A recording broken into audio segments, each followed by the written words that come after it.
This right here is the best trident farm in Minecraft. It will give you 8 to 10 tridents per hour, is super easy to build, and needs no redstone whatsoever. And what's more, even though it is very big, I'm gonna show you a special trick that'll save you over 90% of total materials.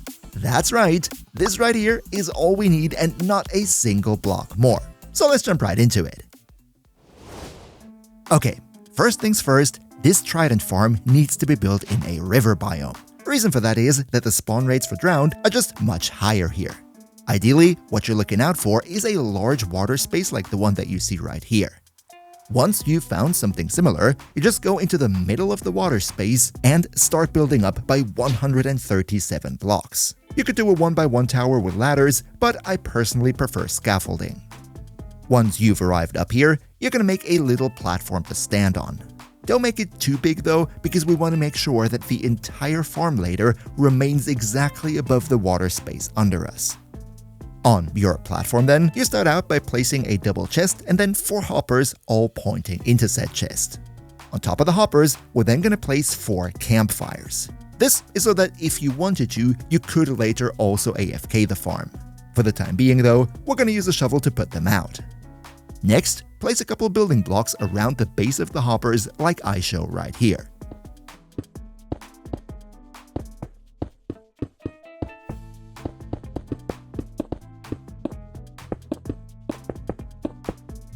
Once that's done, you want to make this entire fall tower 21 blocks higher.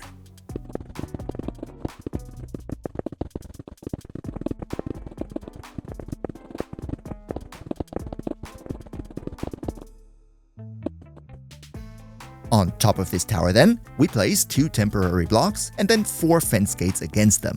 Open up the fence gates and then you can delete the temporary blocks again.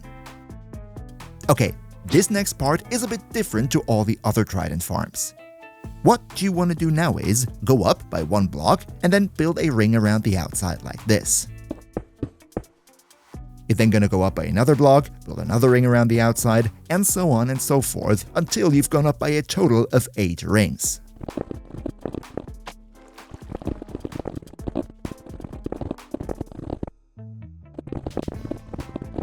If you did everything right, then this big hopper kind of shape should now be 20 by 20 blocks. Next, we're going to place a bunch of water buckets on the upper stairs all around the entire farm. This will later flush all the drowned into our collection pit.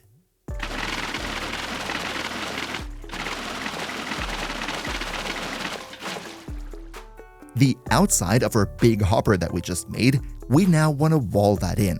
To be more precise, the wall around should be 3 blocks high.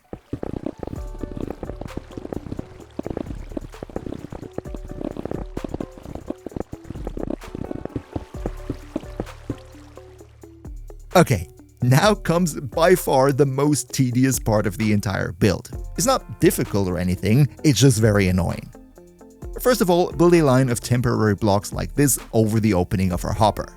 Then go and stand on it while placing a bunch of fence gates against the upper wall.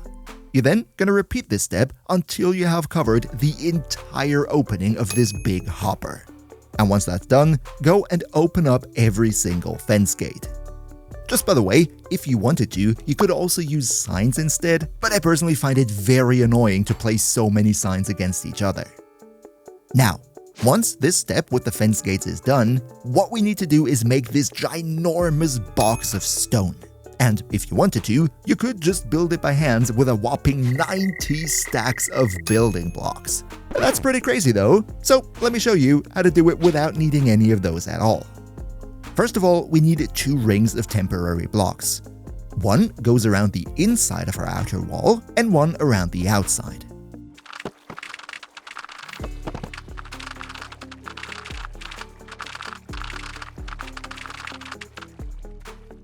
Then, from one edge, you make a tower of temporary blocks that goes 66 blocks up. Now, for this step, it is very, very important that you place the temporary blocks exactly in the right position, otherwise you're going to ruin the entire farm. At this height, you now want to make another ring of temporary blocks that needs to be exactly over the main wall.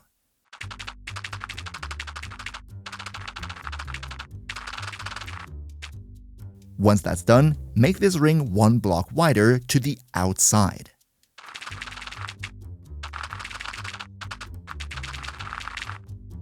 Then you want to go out by another block and make a ring. However, this ring is going to be 1 block lower than before.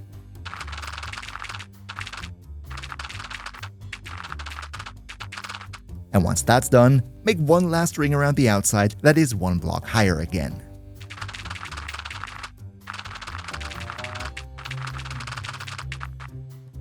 Next, on the inside, we're going to do the same thing. First of all, 1 ring that is a block lower, and then a final ring that is 1 block higher again.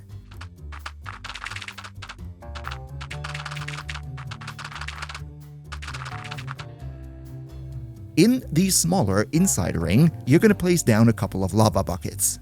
In other tutorials I've seen, people usually say that you need to place a lava bucket every single block. However, that is just not true. You only need to place a lava bucket every 3 to 4 blocks. And then in the outer trench, you're going to do the same thing with water. Also here, you don't need to place water buckets everywhere. As long as the entire ring is full of water, it is enough. Once both rings are full with water and lava, you're going to start removing the inner temporary block ring on the lava side like this.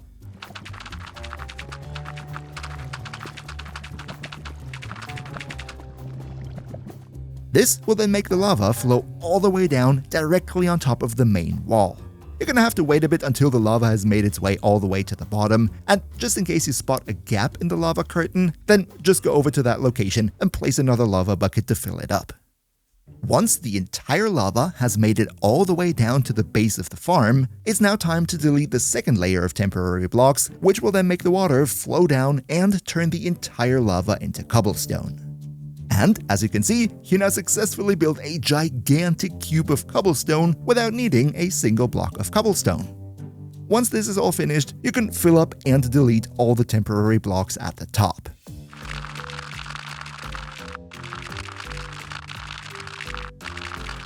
You're now going to go down to the base again, and also here, delete the temporary blocks and fill up any gaps that might still remain.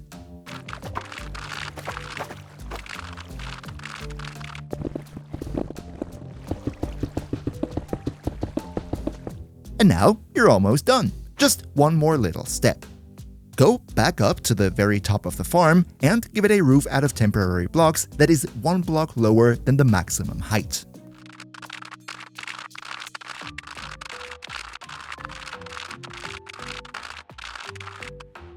On top of these temporary blocks, you're now going to place a bunch of water buckets diagonally so that the entire top of the farm turns into source water blocks.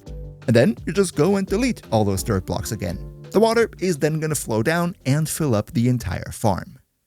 All you now need to do is put a roof of slabs on top of the whole thing, and then you can go down to your little platform and wait for all the drown to be flushed in. Ideally, you want to take him out with a sword that has looting 3 on it, because looting 3 massively increases the drop rates. This way, you'll get between 8 and 10 tridents per hour. And now, also, don't miss this brand new Mob XP Farm design right here that's super easy and more efficient than the standard design you know. See you next time, and until then, craft well.